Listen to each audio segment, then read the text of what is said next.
terbaring bersama yang hidup atau matinya tidak diketahui. Dia menghela nafas dan melambaikan tangannya memberi isyarat kepada anak buahnya untuk mengirim Master Qiong dan Lin Xiao untuk perawatan sesegera mungkin. Pada saat yang sama, dia melihat keluar sekolah pada mobil mewah yang pergi dengan sedikit kerumitan. Insiden ini telah menjadi sangat serius sehingga seluruh kota Yanjing, tidak, seluruh kekaisaran akan mengetahuinya dalam hari berikutnya. Semua yang terjadi hari ini semua orang termasuk aku akan menjadi batu loncatan dan latar belakang. Komandan peringkat kelima berumur 18 tahun. Tanda hub. Dalam perjalanan pulang. Chen Beiyuan yang duduk di mobil mewah menutup matanya dan sedikit kurva muncul di wajahnya yang tampan seolah-olah dia telah mengantisipasi semua yang terjadi di sekolah. Bagi wanita seperti Leng Luobing, kekerasan fisik sederhana bukanlah apa-apa dan itu bahkan tidak akan membuatnya merasakan sedikit pun penyesalan. Sebaliknya, kerusakan mental itu fatal. Ketika dia terbiasa dengan kehidupan istimewa yang dibawa oleh Chen Beiyuan begitu kayu bakar habis dipotong, dia akan jatuh dari awan tinggi ke jurang dan ditelan oleh kegelapan sedikit demi sedikit. Perubahan drastis sebelum dan sesudah serta transformasi sifat manusia sudah cukup untuk membuat orang merasa runtuh. Ini seperti pepatah lama ketika Anda berkuasa hanya ada orang baik di sekitar Anda tidak ada orang jahat. Namun, begitu mereka kehilangan kekuasaan, mereka mungkin akan sangat menyaksikan kekejaman sifat manusia. Ketika Anda mencapai status Chen Beiyuan, Anda tidak membutuhkan pisau untuk membunuh orang.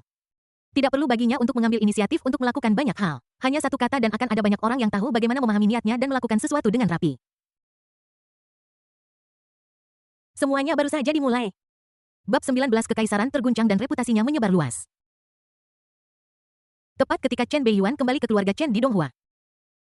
Apa yang terjadi di Akademi Donghua dengan cepat menyebar melalui berbagai saluran. Dalam sekejap seluruh kota Yanjing dan bahkan semua kekuatan teratas di seluruh kekaisaran menjadi khawatir. Tidak ada yang menyangka bahwa kompetisi sekolah ini akan menjadi begitu besar sehingga bahkan ujian lulusan Donghua yang sedang diadakan pun dibayangi. Awalnya, semua kekuatan di kekaisaran difokuskan pada ujian lulusan Donghua. Lagi pula, tingkat rata-rata lulusan Donghua kali ini lebih tinggi daripada tahun-tahun sebelumnya dan di antara mereka ada beberapa lulusan yang kultivasinya telah mencapai tingkat komandan perang kelas 5.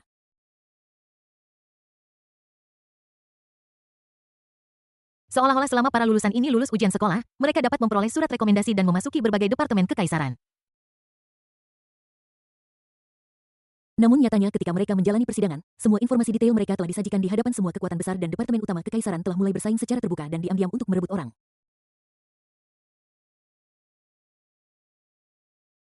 Militer Kekaisaran, Biro Investigasi Kekaisaran, Departemen Intelijen Kekaisaran, Departemen Keamanan Kekaisaran, Departemen Riset Kekaisaran, Departemen Logistik Kekaisaran. Alhasil, tepat ketika berbagai kekuatan mulai bertarung secara terbuka dan diam-diam dan bertengkar dengan sengit, dia tiba-tiba menerima informasi mendesak dari bawahannya. Apa katamu, kali ini kompetisi akademi benar-benar menghasilkan komandan perang kelas 5 peringkat tinggi. Dari mana Marshal Perang peringkat 5 berasal? Dari mana Marshal Perang peringkat 5 berasal? Apakah kamu gila atau aku yang gila? Hanya ada beberapa Marshal Perang peringkat 5 di antara para lulusan kali ini. Para mahasiswa baru itu baru berada di akademi selama 5 tahun dan mereka yang bisa menembus Jenderal Perang peringkat 4 sangat jarang. Katakan padaku dari mana Marshal Perang peringkat 5 berasal? Apa yang dilakukan orang-orang di Departemen Intelijen?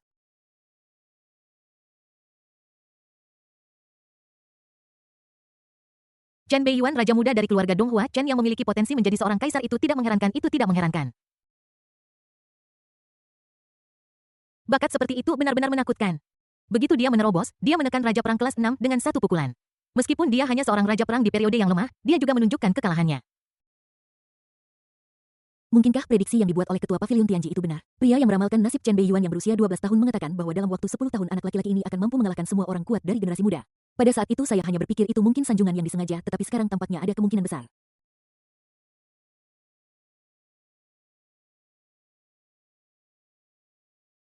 Di antara kekuatan utama di Kekaisaran Donghua, ada beberapa monster top yang telah menembus Raja Perang kelas 6, tetapi mereka hampir satu generasi lebih tua dari Chen Beiyuan. Awalnya saya berpikir bahwa Chen Beiyuan akan membutuhkan 10 tahun untuk mengejar mereka, tetapi sekarang tampaknya, giliran anak-anak kecil itu yang menjadi gugup. Dalam sekejap, para petinggi kekaisaran dari semua departemen utama yang hadir tidak bisa menahan diri untuk tidak menghela napas dengan emosi. Bahkan para lulusan akademi yang sedang menjalani percobaan di layar di depan mereka merasa bahwa itu tidak begitu menarik. Tidak mungkin membandingkan diri Anda dengan orang lain hanya akan membuat Anda marah. Inilah perbedaan antara orang-orang. Usia rata-rata lulusan akademi adalah 28 tahun dan sebagian besar dari mereka hanya jenderal peringkat keempat dengan hanya beberapa yang menjadi komandan peringkat kelima. Dibandingkan dengan Chen Beiyuan, komandan peringkat kelima berusia 18 tahun, dia memang membosankan. Pada saat ini semua petinggi kekaisaran yang hadir tidak bisa tidak mengingat instruksi khusus yang diberikan kepada Chen Beiyuan oleh Master Pavilion Tianji misterius 6 tahun lalu. Dalam 10 tahun, dia akan mampu mengalahkan semua orang kuat dari generasi muda. Dalam 100 tahun, muncul kaisar perang tingkat 8 lain yang menekan takdir kekaisaran. Bahkan ada kesempatan untuk mencapai alam legendaris Dewa Perang. Pada saat itu, kritik khusus ini menyebabkan kegemparan dan memicu kontroversi yang cukup besar. Kebanyakan orang mengira itu adalah pujian yang berlebihan atau bahkan terlalu berlebihan. Di dunia dengan sistem kultivasi ini, umur para kultivator jauh lebih panjang daripada umur orang biasa di bintang biru di kehidupan sebelumnya. Praktisi di bawah usia 35 tahun dianggap sebagai generasi muda. Dalam keadaan seperti itu, Chen Beiyuan tidak diragukan lagi menderita kerugian besar. Ini berarti bahwa setelah komentar khusus itu muncul, dia harus bersaing dengan monster-monster muda yang satu generasi lebih tua darinya. Dapat dikatakan bahwa Chen Beiyuan yang baru berusia 12 tahun pada saat itu berada di bawah tekanan yang luar biasa dan perhatian generasi muda orang-orang kuat hampir semuanya terfokus padanya. Dalam keadaan seperti itu, Chen Beiyuan yang berusia 12 tahun membuat keputusan yang mengejutkan. Dia memilih untuk menekan wilayahnya dan mempertahankan kultivasinya pada tahap awal seorang jenderal kelas 4 selama 6 tahun. Selama 6 tahun terakhir, rumor, gosip, dan sarkasme tidak pernah berhenti. Tetapi Chen Beiyuan tidak pernah memperhatikannya. Dia hanya diam-diam mengumpulkan kekuatan, menunggu untuk membuat semua orang kagum suatu hari nanti. Ini adalah alasan mendasar mengapa dalam novel aslinya setelah Chen Beiyuan ditipu oleh Lin Xiao yang menyebabkan kultivasinya hancur total dan dia dipermalukan, kepribadiannya berubah drastis.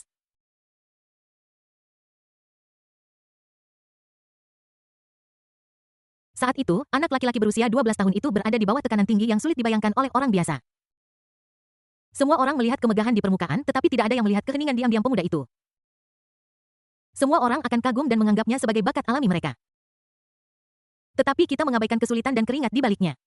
Chen tua, kau melahirkan anak yang baik. Dia tersembunyi dengan sangat baik dan diam begitu lama, dan sekarang dia telah mengejutkan semua orang. Seorang komandan tingkat 5 berusia 18 tahun, siapa yang tidak iri? Jika aku tahu lebih awal, aku seharusnya bertindak lebih awal dan membiarkan bajingan tua Bai lolos begitu saja.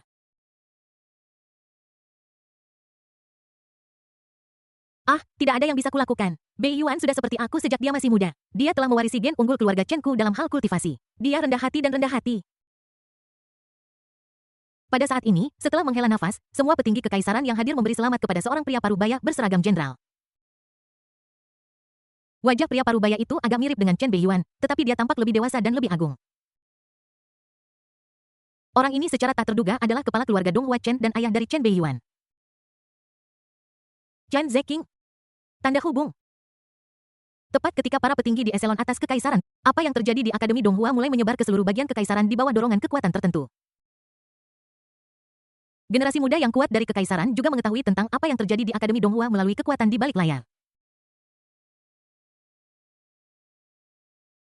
Di tempat rahasia yang liar dan primitif yang penuh dengan binatang buas, perkelahian primitif menggunakan tinju dan daging sedang terjadi saat ini. Tidak, lebih tepatnya, ini adalah pembantaian sepihak. Dua pihak yang berkelahi adalah seorang pria kekar dengan tubuh bagian atas telanjang dan kulit binatang buas yang melilit pinggangnya, dan raksasa ganas sebesar gunung yang ditutupi rambut perak dan ekor tebal.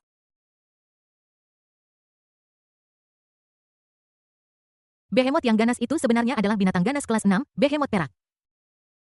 Ini adalah binatang buas yang kuat yang terkenal karena kekuatan fisiknya yang sebanding dengan raksasa. Namun pada saat ini Behemoth perak yang terkenal karena kekuatan fisiknya hancur dari depan. Pria kekar itu dipenuhi aura membunuh tanpa menggunakan semangat juang apapun, dia hanya mengandalkan tubuh fisiknya untuk menekan binatang buas kelas 6 ke tanah dan menggosoknya. Tinju perunggu sebesar karung pasir menghantam seperti tetesan air hujan meninggalkan lubang darah besar di tubuh Behemoth perak yang memperlihatkan tulang putih dan organ dalam yang berdetak. Lolongan melengking raksasa perak itu bergema di seluruh hutan dan secara bertahap menjadi lebih lemah.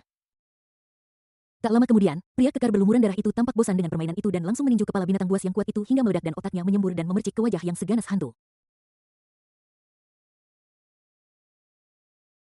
Lemah sekali, kupikir sangat kuat. Sepertinya aku bisa mencoba mencari raksasa emas di masa depan. Aku hanya tidak tahu apakah ada barang tingkat tinggi seperti raksasa emas di alam rahasia kecil ini. Pria kekar itu perlahan berdiri, menggoyangkan lengannya dengan suara berderak, mengendurkan otot dan tulangnya, dan panas keluar dari pori-porinya seolah-olah dia sedang melakukan pemanasan. Pria kekar itu memiliki asal yang tidak biasa. Pewaris langsung keluarga Donghua Zhu. Julukan Zhu gila. Tubuhnya lebih ganas dari binatang buas seolah-olah dia ditutupi dengan kulit manusia. Orang ini terkenal suka pamer. Dia suka mencari gara-gara dengan siapapun. Saat dia mulai berkelahi, dia akan membunuh seseorang atau memukuli mereka hingga setengah mati. Alhasil, tidak ada seorang pun di seluruh kota Yanjing yang bersedia melawannya. Ketika mereka melihatnya, mereka semua bersembunyi dan mengutuknya secara pribadi. Bahkan penjahat teratas pun merasa jengkel ketika melihatnya. Jadi orang tua ini menemukan alam rahasia binatang buas di keluarganya dan langsung masuk untuk melawan binatang buas itu. Tiba-tiba sepotong tulang hewan yang tergantung di bawah kulit hewan di pinggang pria kekar itu memancarkan cahaya redup seolah menyampaikan pesan. Wajah yang agak membosankan dan ganas itu berhenti sejenak dan matanya tampak bersinar dengan cemerlang. Saat berikutnya, tawa menggelegar bergema di seluruh hutan membentuk gelombang suara yang menyebar ke segala arah. Chen Beiyuan yang hebat sekali. Dia berhibernasi selama 6 tahun dan tiba-tiba menjadi sensasi. Ini benar-benar kejutan besar bagi saya. Saya pikir kamu telah jatuh selama bertahun-tahun. Tempat rahasia, lembah gelap yang dalam disertai suara desisan yang menyeramkan. Aku melihat bahwa jauh di lembah itu ada ular-ular berbisa berwarna-warni yang padat dan saling melilit satu sama lain terus-menerus menyemprotkan bisa dari mulut mereka dan berkumpul menuju kolam yang dalam. Aku melihat sesosok tubuh duduk bersila di kolam yang dalam berendam di kolam racun dan menyerap toksisitas kuat sedikit demi sedikit. Tiba-tiba sosok itu sedikit gemetar dan cahaya warna-warni muncul di tubuh seolah menyampaikan beberapa pesan penting. Sebuah dengusan dingin tiba-tiba terdengar dari kolam racun gelap, dan dengan tekanannya yang mengerikan, ia langsung menghancurkan ular-ular berbisa yang padat di luar menjadi daging cincang. Dia baru saja mengalahkan Raja Perang peringkat 6 yang tua dan lemah. Apakah kamu benar-benar berpikir dia adalah yang terbaik dari generasi muda? Meskipun pemilik dengusan dingin itu menunjukkan sikap yang sangat meremehkan, ada sedikit kesungguhan dalam suaranya. Orang ini berasal dari keluarga Donghua Lin dan merupakan pewaris keluarga Lin berikutnya. Tanda pisah. Pegunungan bersalju yang sangat dingin. Sosok menawan mengenakan gaun putih salju dan kerudung menutupi wajahnya yang memukau berdiri di puncak gunung yang tertutup salju. Tidak jauh dari sana, seekor binatang buas raksasa yang memancarkan aura mengerikan tergeletak di tanah tampak berperilaku baik dan patuh tanpa sedikit pun tampang ganas binatang buas yang ganas. Kepala besar itu kadang-kadang akan meregang di depan sosok menawan itu dan bergoyang seperti hewan peliharaan yang memohon untuk dibelai. Gambar ini sangat mengejutkan sehingga tidak ada yang bisa mengaitkan hewan peliharaan besar yang berperilaku baik dan penurut di depan mereka dengan binatang buas yang ganas dan kejam. Ketika tangan seperti batu giok dengan kulit sehalus krim membelai kepala berbulu binatang raksasa itu, ia mengeluarkan siulan yang nyaman dan ekornya yang tebal berayun bolak-balik. Sosok menawan itu mengangkat matanya sedikit, melihat melalui kerudung ke dunia bersalju di depannya, melihat ke arah kekaisaran Donghua, dan sudut mulutnya tampak sedikit melengkung. Pria kecil waktu itu akhirnya tumbuh dewasa. Sosok menawan ini berasal dari keluarga Bai dari Donghua. Selain itu, ada identitas khusus. Itu adalah tunangan Chen Beiyuan. Adegan serupa masih terjadi satu demi satu. Dan itu semakin diperparah dengan apa yang terjadi di Akademi Donghua. Nama Chen Beiyuan sekali lagi bergema di seluruh kekaisaran Donghua menarik perhatian banyak orang. Bab 20 bahkan keluarga kekaisaran tidak bisa mempermalukan keluarga Chen saya. Perbatasan kekaisaran Donghua. Tiba-tiba dari dalam benteng baja yang menjulang tinggi terdengar tawa keras yang tua namun penuh energi. Tekanan mengerikan dari langit dan bumi langsung menyapu seluruh tembok besar, membuat jutaan pasukan yang ditempatkan di sana khawatir dan menyebar keluar dari tembok besar. Dalam sekejap di luar perbatasan, semua binatang buas dan suku asing dalam radius 100 mil merasakan getaran ketakutan seolah-olah akan terjadi bencana. Suku Tauren ditempatkan di dekat garis depan perbatasan. Seorang kepala suku Minotaur yang mengenakan baju besi emas dan memancarkan aura kaisar perang tingkat 7 tiba-tiba mengangkat kepalanya dan melihat ke arah langit. Ekspresi ketakutan langsung muncul di wajahnya. Apa itu? Hancurkan. Aku melihat awan kelabu di langit telah berkumpul di suatu titik, melonjak dengan liar dan secara bertahap membentuk wajah manusia tua yang besar.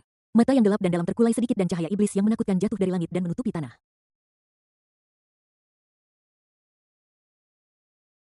Boom! Dalam sekejap kemanapun mata iblis yang dalam menyapu langit, semua binatang buas dan ras alien membeku berturut-turut seolah-olah mereka telah kehilangan jiwa mereka dan jatuh ke tanah tanpa napas.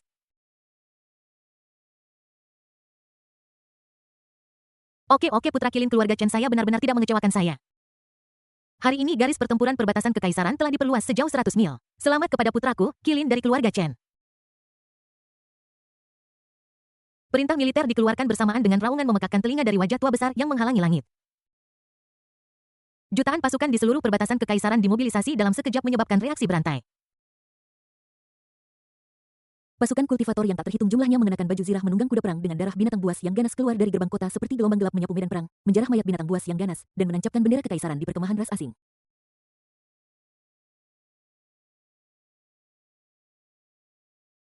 Pergerakan yang begitu besar secara alami tidak dapat disembunyikan dari binatang buas ganas tingkat 8 dan ras alien yang kuat. Namun, ketika mata itu menatap wajah manusia besar di langit, mereka semua mengungkapkan ketakutan. Tanda hubung. Markas keluarga Chen Donghua pada dasarnya berada di perbatasan utara kekaisaran. Di sebelah utara kekaisaran ada wilayah seluas hampir 1 juta kilometer yang secara nominal menjadi milik kekaisaran tetapi pada kenyataannya menjadi milik keluarga Chen. Inilah sebabnya mengapa kaisar perang peringkat ke-8 dari keluarga Donghua Chen, Pak Tua Chen, akan ditempatkan di garis depan perbatasan dan alasan mendasar mengapa semua anggota keluarga Donghua Chen akan bergabung dengan tentara dan pergi ke garis depan perbatasan untuk membela negara mereka selama mereka mencapai usia dewasa.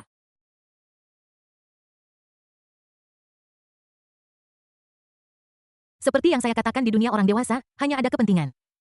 Kekaisaran Donghua pada dasarnya adalah kekaisaran saham gabungan yang kuat. Ini agak mirip dengan versi dinasti Tang yang disempurnakan dan dimodifikasi. Keluarga kerajaan Donghua adalah keluarga terbesar di kekaisaran yang menduduki wilayah terbesar. Keluarga-keluarga top lainnya masing-masing memiliki wilayah dan domain sendiri. Orang-orang ini berada di puncak kekaisaran dan mengendalikan sebagian besar sumber daya.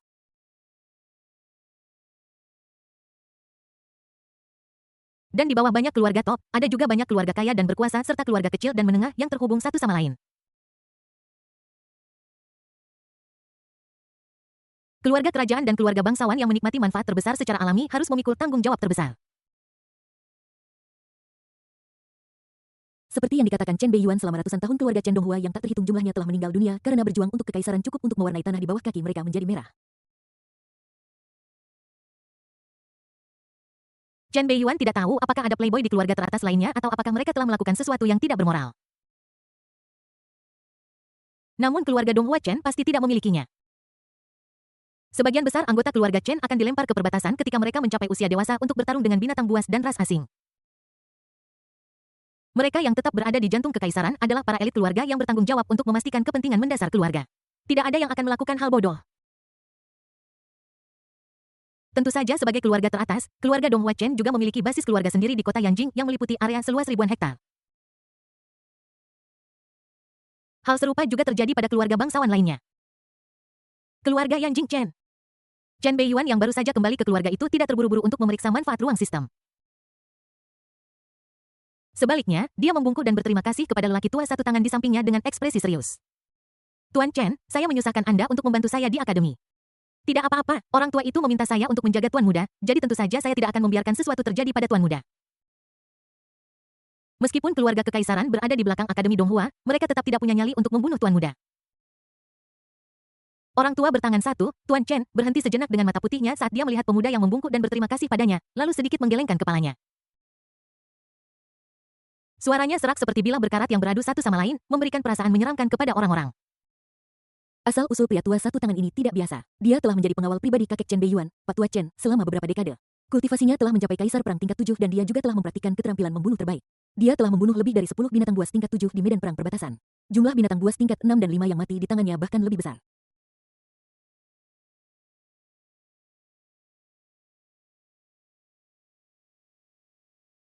Sayangnya dalam sebuah kecelakaan, Tuan Chen disergap oleh seekor binatang buas.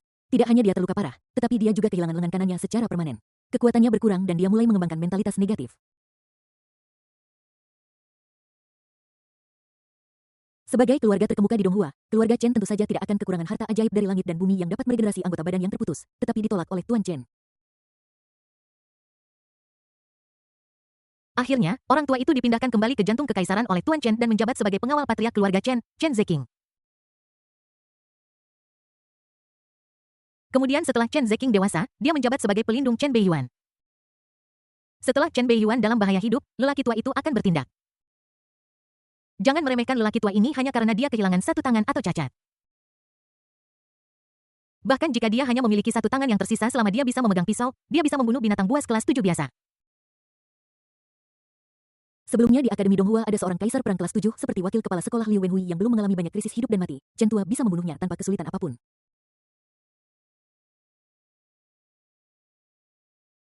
Bahkan Chen Beiyuan dan putranya sangat menghormati lelaki tua yang berpengalaman dan setia ini. Setelah Tuan Chen menggelengkan kepalanya, nada bicaranya tiba-tiba berhenti dan kemudian dia menambahkan. Namun, saya merasakan hawa dingin di tulang punggung saya saat itu. Pasti kepala sekolah misterius Akademi Donghua. Saya sedikit takut dia akan turun tangan. Haha, jangan khawatir, Tuan Chen, dia tidak akan berani melakukan itu. Saya benar dalam masalah ini, jadi tentu saja Anda dapat meminta penjelasan. Jika orang itu berani menggunakan kultivasinya sebagai kaisar perang tingkat 8 untuk menekan saya tidak akan tinggal diam. Saat itu, aku khawatir orang tua itu akan datang secara pribadi untuk meminta penjelasan kepada keluarga kekaisaran. Orang-orang dari keluarga Donghua Chen tidak menimbulkan masalah, tetapi mereka tidak takut masalah. Paling buruk lakukan saja sekali. Bahkan keluarga kekaisaran tidak bisa mempermalukan keluarga Chen saya. Bab 21 laporkan ayah baptis dari putra keberuntungan dan kuliti dia hidup-hidup. Chen Beiyuan tampak cukup acuh tak acuh terhadap kekhawatiran kecil Tuan Chen. Kemampuan keluarga Chen untuk mengendalikan sebagian besar kekuatan militer kekaisaran bukan hanya sesumbar tetapi dicapai melalui kerja keras. Keluarga top lainnya mana yang tidak menginginkan kekuatan di tangan keluarga Chen dan ingin menggantikannya, tetapi siapa yang benar-benar berani mengambil tindakan? Nenek moyang keluarga Chen meninggal setelah membunuh binatang buas kelas 8 dan melukai parah binatang buas kelas 8 lainnya yang menyebabkan keluarga Donghua Chen jatuh ke dalam situasi genting.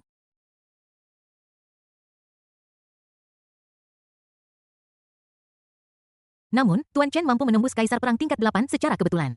Secara langsung menstabilkan situasi dan mengejutkan semua pihak. Air di sini sangat dalam. Keluarga Donghua Chen tidak sesederhana yang dibayangkan. Dalam novel aslinya, bahkan jika Lin Xiao putra takdir ingin menggulingkan keluarga Donghua Chen, dia harus menggunakan cara internal dan eksternal, berkolusi dengan binatang buas dan ras alien di perbatasan, menggunakan cara pengkhianatan, dan kemudian bergabung dengan keluarga top untuk menikamnya dari belakang. Pada akhirnya, dia hanya setengah berhasil.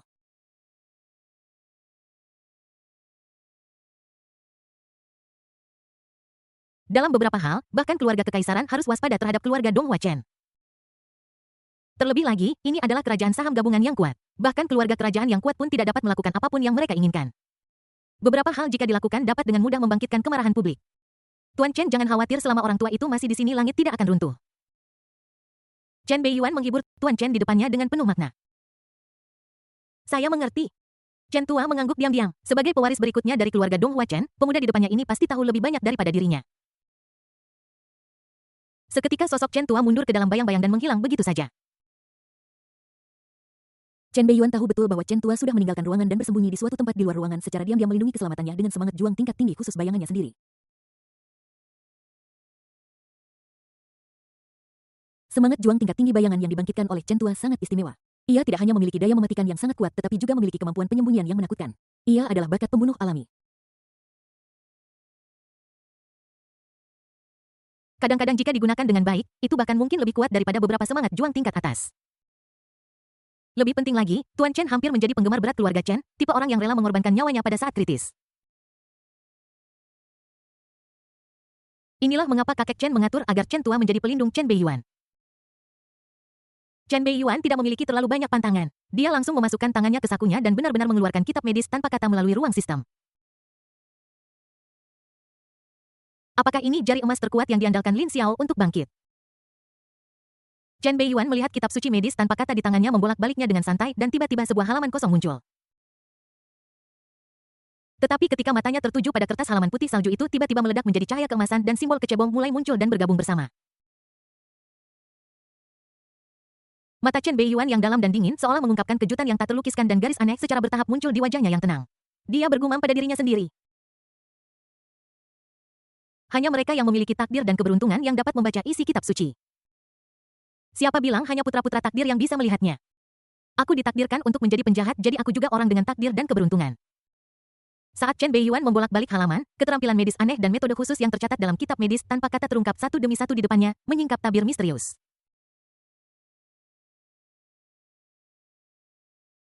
Keindahannya bahkan membuat Chen Beiyuan kagum. Ada teknik misterius seperti itu di dunia. Tiba-tiba gerakannya berhenti dan tatapannya tiba-tiba berhenti pada isi halaman berikutnya. Racun ilusi ambil jantung binatang imajiner dan tambahkan ke air akar surga, kemudian tambahkan 99 dan 81 benda spiritual dan leburkan dengan api hati. Selama proses ini Anda harus fokus dan bertekad dan tidak membuat kesalahan, jika tidak, pikiran Anda mungkin jatuh ke dalam kebingungan dan terkorosi oleh racun ilusi.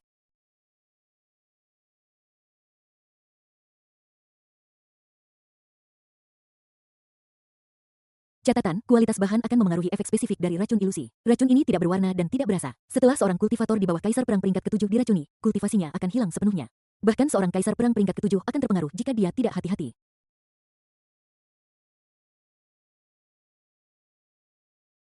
Halaman ini mencatat metode konfigurasi racun ilusi yang ingin digunakan Lin Xiao untuk membunuhnya. Jika seseorang berada di bawah peringkat ketujuh Kaisar Perang, sekali terkena semua kultivasinya akan sia-sia dan dia akan memiliki pilihan untuk memulai dari awal. Bahkan jika seorang Kaisar Perang peringkat ketujuh terkena, dia akan terpengaruh dan perlu menggunakan kekuatan untuk menekan racun sehingga melemahkan kekuatannya secara signifikan. Teknik racun yang menakutkan seperti itu hampir dapat dikatakan sebagai keterampilan yang diperlukan bagi Lin Xiao, putra keberuntungan, untuk menyergap orang dan memukul mereka dari belakang pada tahap awal. Biasanya racun delusi dapat dikirimkan ke target melalui berbagai saluran tanpa harus menggunakan Leng Ruobing sebagai media seperti di awal. Sayang sekali Lin Xiao tidak memiliki akses ke makanan normal Chen Beiyuan. Jika dia ingin mendekatinya dengan sengaja, dia akan menarik perhatian keluarga Chen Donghua. Jika dia tidak hati-hati, dia akan berada dalam bahaya kematian. Karena alasan ini, Lin Xiao akhirnya memilih untuk mengambil langkah berisiko dan menggunakan Leng Ruobing sebagai media untuk meracuni. Tentu saja, selain alasan ini, seharusnya juga ada alasan bahwa racun kesombongan di tangan Lin Xiao berkualitas rendah. Bagaimanapun, untuk memurnikan racun aneh semacam ini, terlalu banyak bahan khusus yang dibutuhkan dan persyaratan untuk bahan-bahannya juga sangat tinggi. Bahkan ayah baptis Lin Xiao tidak dapat memberinya banyak bantuan.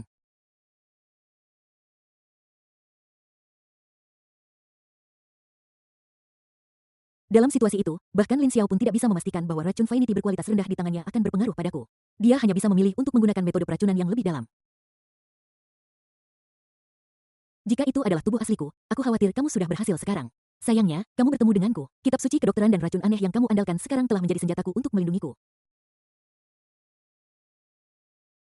Chen Beiyuan tersenyum dan melihat kitab suci kedokteran tanpa kata-kata di tangannya dengan penuh minat. Tidak seperti putra keberuntungan yang lahir dalam keluarga biasa, dia sebagai penjahat yang ditakdirkan memiliki latar belakang paling luar biasa di seluruh kekaisaran. Bahan untuk memurnikan racun ilusi adalah harta karun yang sangat langka bagi Lin Xiao dan membutuhkan banyak upaya untuk mengumpulkannya. Tetapi bagi Chen Beiyuan meskipun tidak selangka gulma yang dapat dilihat di mana-mana di pinggir jalan, itu juga tidak terlalu langka. Sangat mudah untuk menyatukan mereka. Setelah pemurnian berhasil, dia akan memiliki kartu truf ekstra kuat. Kartu truf ini memiliki efek tertentu bahkan pada seorang kaisar perang kelas 7. Ada racun aneh bernama racun ilusi hanya dalam beberapa halaman pertama dari kitab medis klasik. Aku khawatir akan ada sesuatu yang lebih kuat lagi nanti. Chen Beiyuan menekan kegelisahan di hatinya dan ingin beralih ke isi di belakang, tetapi dia sepertinya dihalangi oleh kekuatan khusus dan tidak bisa membaliknya. Mungkinkah kultivasi saya tidak cukup baik sehingga saya tidak bisa membaca konten berikut? Dia mengerutkan kening dan tiba-tiba teringat sesuatu. Dalam novel aslinya, kitab medis tanpa kata dan sutra Taisuan Hualong yang diperoleh Lin Xiao bukanlah entitas fisik, tetapi dua jejak spiritual yang muncul jauh di dalam jiwanya.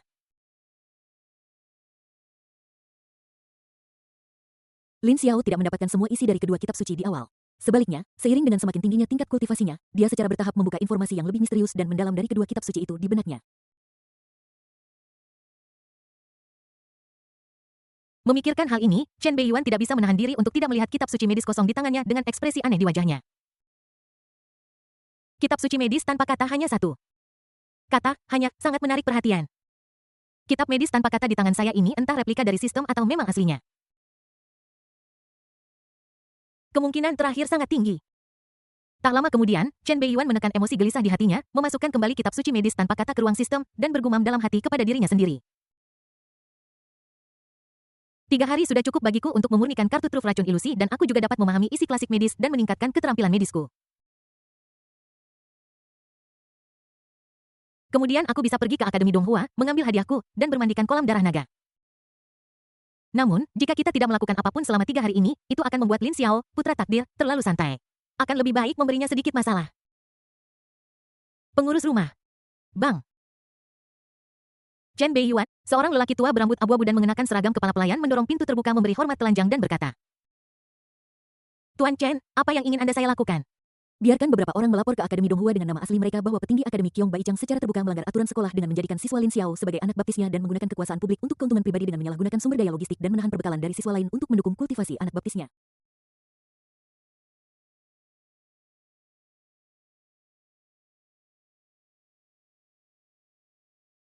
Sebelumnya dia menahan diri hanya untuk saat yang tepat untuk meledak.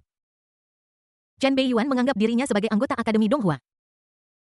Sebagai pria dengan karakter jujur, dia tentu saja tidak ingin melihat kanker seperti itu ada di Akademi Donghua dan terus merusak reputasi Akademi. Kalau begitu mari kita atur beberapa orang untuk melaporkannya dengan nama asli. Ngomong-ngomong, biarkan reporter dari Empire Daily pergi untuk mewawancarai mereka. Bangkitkan saja amarah di hati para siswa Donghua. Jika Lin Xiao dan ayah baptisnya tidak mati, mereka akan dikuliti hidup-hidup. Tentu saja Tuan Qiong memiliki hubungan dengan kepala sekolah Universitas Donghua, jadi mungkin dia bisa memintanya untuk mengambil tindakan dan menekan masalah ini. Namun di dunia ini tidak ada kebaikan tanpa akhir. Bab 22 Serangan Dimensionalitas. Institut Medis Universitas Donghua. Lin Xiao yang baru saja bangun menatap kosong langit-langit dengan sedikit rasa mati rasa dan hampa di matanya. Saat ini luka-lukanya hampir pulih di bawah perawatan dokter sekolah. Namun dibandingkan dengan luka pada tubuh fisik, pukulan berat terhadap jiwa dan harga diri adalah alasan mengapa Lin Xiao terdiam.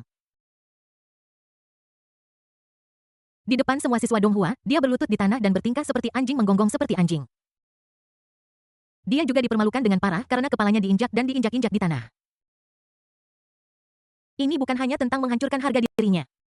Bahkan reputasinya sebagian besar hancur.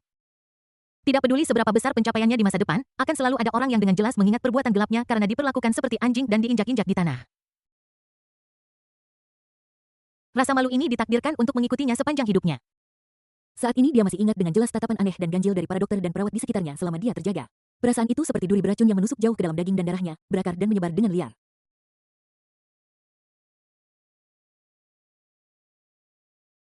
Chen Beiyuan, penghinaan yang kau derita hari ini akan dibalas 100 kali lipat di masa depan. Aku, Lin Xiao, dengan ini membuat sumpah agung di jalan Taoisme. Suatu hari ketika aku mencapai puncak, aku akan membantai seluruh keluarga Chen dari Donghua, tanpa meninggalkan seorang pun hidup-hidup. Chen Beiyuan tidak hanya akan mati, tetapi keluargamu dan semua cabang keluarga Chen juga akan mati.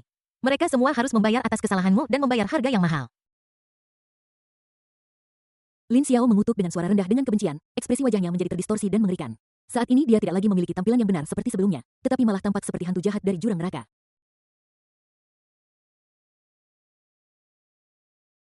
Dari kecil hingga dewasa, dia tidak pernah menderita kerugian sebesar ini. Hanya karena dia bisa bertahan bukan berarti dia benar-benar seorang pengecut yang akan bertahan seumur hidupnya. Bahkan seekor kura-kura pun akan menggigit saat marah. Tepat ketika Lin Xiao mulai marah, suara batuk keras terdengar di dekatnya yang tiba-tiba membangunkannya. Godfather. Lin Xiao dengan cepat bangun dan pergi ke ranjang di seberangnya. Aku melihat seorang lelaki tua kurus mengenakan gaun rumah sakit longgar, lengan bajunya tergantung di tanah,